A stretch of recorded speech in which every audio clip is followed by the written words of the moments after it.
जी प्यारे साथियों, मेरे राजस्थान में यदि आप भी 3 योजना के बारे में जानना चाहते हैं, जी हाँ, सीएम किसान योजना के तहत 500 रुपये की जो दूसरी किस्त है अतिरिक्त, वो कब आएगी। और दोस्तों, रुकी हुई पेंशन है दिव्यांगन बुजुर्ग पेंशन, वो कब आएगी, 3450 रुपये। अब दोस्तों 3450 रुपये भेज दिए गए हैं। अब दोस्तों आपको आई है कि नहीं आई, किन कैटेगरी को भेजे हैं और कुछ लोगों को बाकी है, सारी डिटेल से बात करेंगे।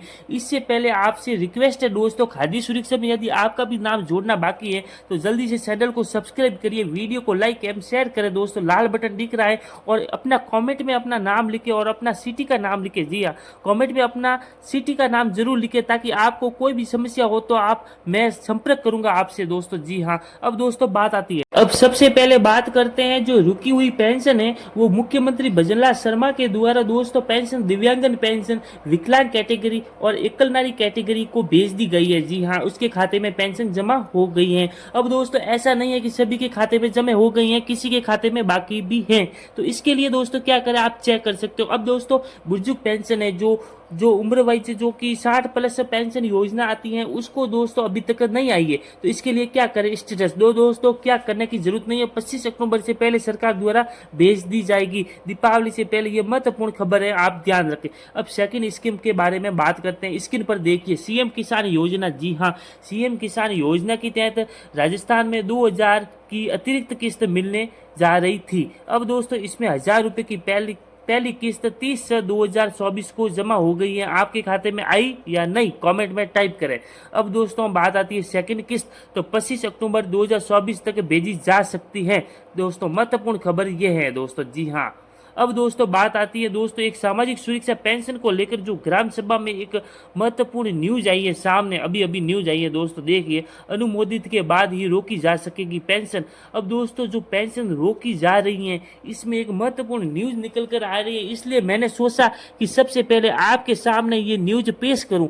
राज्य सरकार ने सामाजिक सुरक्षा पेंशन के मामले में नीति जारी की गई है। अब तक अपनी मर्जी से पेंशनधारी मत या दूसरे राज्य में पलायन दर्शक पेंशन को बंद नहीं कर सकेगा। अब ऐसा नहीं है कि सीधी आप पेंशन कोई भी बंद करा सकेगा, नहीं, पूरी जांच होगी दोस्तों। और फर्जीवाड़ा जो भी हुआ तो ओल्ड स्कीम पेंशन योजना भी है, तो उसको भी बंद किया जा सकता है। इसलिए दोस्तों यदि फर्जी तरीके से पेंशन उठा रहे हैं तो उसको जल्दी से रोका जा सकता है। तीसरे नंबर पर आते हैं, खाद्य सुरक्षा में नाम किस प्रकार जोड़ना है, नया अपडेट। दीपावली से पहले भजनलाल सरकार ने खाद्य सुरक्षा के नाम जोड़ने के लिए आपको ऑफलाइन फॉर्म ई मित्र से ला सकते हो, या अपने सभी एनएफएसए वेबसाइट पर डाउनलोड कर सकते हो। इस प्रकार का फॉर्म मिलेगा। इसमें सेवा में श्रीमान उपखंड अधिकारी को ये पत्र लिखना है, जिला रसद अधिकारी के साथ उपखंड अधिकारी, उपखंड का नाम लिख देना अपना अपना, ठीक है ना। और खाद्य सुरक्षा योजना के अंतर्गत समावेश करने की अपील प्रस्तुत है, तो ये पत्र है, ठीक है ना, यानी फॉर्म है खाद्य सुरक्षा का फॉर्म, ठीक है ना। इसके बाद थोड़ा नीचे आएंगे तो अपीलार्थी का नाम लिख देना। यहाँ पर देखिए, मैं आपको स्केच करके बताता हूँ। हाँ, अपराधी का नाम लिख दीजिए और पुत्र एवं श्रीमती यानी पुत्र या पिता का नाम लिख देना आगे, ठीक है ना। इसके बाद जाति लिख देनी अपनी, और उम्र भी लिख देनी, जितनी उम्र है। निवासी लिख देना है, अपना गांव का नाम लिख देना, ग्राम पंचायत लिख देनी, तहसील लिख देनी, और पंचायत समिति के साथ ये फॉर्म पूरा फिल देना। और परिवार के अन्य सदस्य, देखिए ये कॉलम बने हुए 5 तक, वो 5 कॉलम बनने पड़ेंगे, ठीक है ना।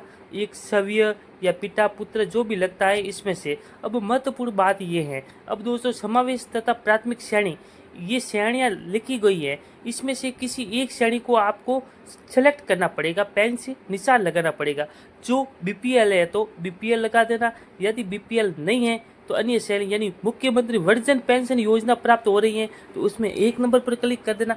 कोई भी एक श्रेणी आपको सिलेक्ट करनी है, ज़्यादा करने की ज़रूरत नहीं है। यदि नरेगा में 100 दिन कंप्लीट है तो नरेगा में आपको सिलेक्ट कर देना। लेकिन महत्वपूर्ण बात यह है, इसी प्रकार के 2 फॉर्म आते हैं, ठीक है ना। ये एक फॉर्म हुआ, इसी प्रकार का 2 फॉर्म आएगा। क्यों आएगा आगे बताऊंगा। अब दोस्तों फिर निष्कासित श्रेणियों के रूप में लागू, यानी जिसका राशन कार्ड संख्या लिखनी है, देखिए ये इधर राशन कार्ड संख्या लिखनी जरूरी है, ठीक है ना। इसके बाद ग्राम पंचायत लिख देनी है, और तहसील एवं पंचायत समिति लिख देनी, और अपना जिला लिख देना। अब दोस्तों यहाँ पर क्या होगा, नीचे देखो लिखा हुआ है, तो अपीलार्थी का एक साइन कर देना। यहाँ पर देखिए नीचे देखिए थोड़ा सा, हाँ। फिर अगर संलग्न दस्तावेज के साथ दस्तावेज क्या लगवाना है दोस्तों, जी हाँ, आधार कार्ड सभी सदस्यों के तथा फोटो होने चाहिए। इसके अलावा जॉब कार्ड की फोटोकॉपी या एक डॉक्यूमेंट यानी पटवारी के संकलन कराना पड़ेगा। यहाँ पर पटवारी है ना, वो फोटो की जांच करेगा, आधार कार्ड की जांच करेगा, राशन कार्ड की जांच करेगा पटवारी के द्वारा, और पटवारी टिप्पणी करेगा तो वो पटवारी से वेरीफाई हो जाएगा, ठीक है ना। अब एक और ग्राम सेवक से भी वेरीफाई ऐसा ही फॉर्म करवाना पड़ेगा। वो किस प्रकार करवाना पड़ेगा आगे बताऊंगा, ठीक है ना।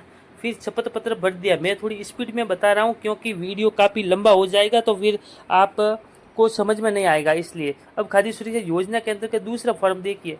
अब दोस्तों दूसरा फॉर्म भी इसी प्रकार आपको भर देना है, ठीक है ना।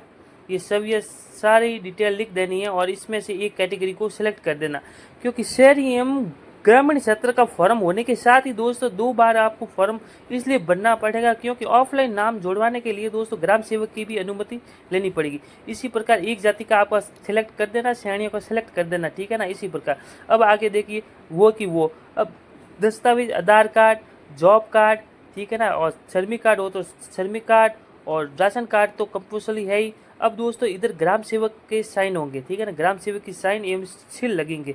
फिर एक टिप्पणी करेगा कि इस व्यक्ति को खाद्य सुरक्षा योजना के अंतर्गत आवश्यकता है, तो दोस्तों ये फॉर्म फिल कर देंगे तो फिर वो फॉर्म पास हो जाएगा दोस्तों, जी हाँ। अब वो फॉर्म जमा कहाँ करवाना है?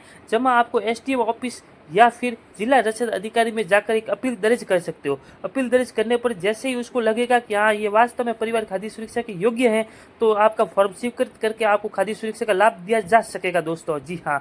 मेरी जानकारी अच्छी लगी हो चैनल को सब्सक्राइब, वीडियो को लाइक एंड शेयर अवश्य करें दोस्तों।